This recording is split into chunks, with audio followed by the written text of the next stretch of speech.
আমি পুরোদস্তুর একজন অগোছালো মানুষ। আমার পরিচিত লোকজন যারা আমার সাথে মেশেন সবাই জানেন যে আমি কোনো কাজই গুছিয়ে করতে পারি না। কোনো কিছুই আমি গুছিয়ে রাখতে পারি না।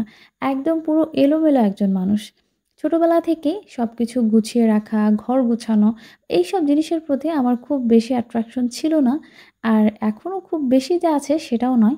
তবে মানুষের যে গোছানো জিনিসপত্র এগুলো দেখতে কিন্তু আমার বেশ ভালো লাগে। আর সময়ের সাথে, সাথে নিজের মনের চাহিদা, রুচি সবকিছুরই কিন্তু পরিবর্তন হয়। আর সেই ধারাবাহিকতায় কিন্তু আমার মনেও কিছু পরিবর্তন এসছে। আমার নিজের মধ্যেও কিছু পরিবর্তন এসছে।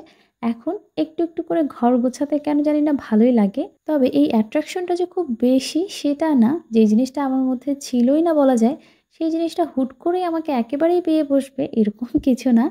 তবে একটু, একটু করে চেষ্টা করছি। আমার মনে হয় যে ইনশাআল্লাহ ভবিষ্যতে একসময় আমি একজন গোছালো মানুষে পরিণত হব, এই আশা রাখি আমি। আর সেই ধারাবাহিকতায় কিন্তু আমার রুমটা যাতে একটু দেখতে ভালো লাগে সেজন্য বেশ কিছুদিন আগে আমি রুমটাকে রং করেছি। আমি নিজেই রং করেছি। আর এখন ওয়ালে বেশ কিছু ডেকোরেটিভ আইটেম লাগাবো। আমার মনে হয় যে সবকিছু সাজানোর পরে ইনশাআল্লাহ আমার রুমটাকে দেখতে অনেক বেশি ভালো লাগবে।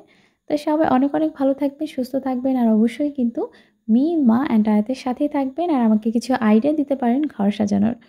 তো আজকের মতো বিদায় নিচ্ছি। আল্লাহ হাফেজ।